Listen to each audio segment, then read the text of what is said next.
मुलुक र जनताप्रति पूर्ण वफादार रही सत्यनिष्ठापूर्वक प्रतिज्ञा गर्छु। ईश्वरको नाममा शपथ लिन्छु कि नेपालको सार्वभौम सत्ता,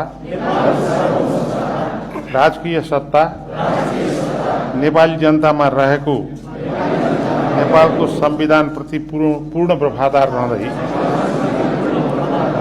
प्रतिनिधि सभाको सदस्य पदको कामकाज प्रचलित कानूनको अधीनमा रही मुलुक र जनताको सोझो चिताई कसैको डर नमानी पक्षपात नगरी पूर्वाग्रह वा खराब भावना नलिई पदीय गोपनीयता कायम राखी ईमानदारीता साथ काम गर्नेछु। धन्यवाद।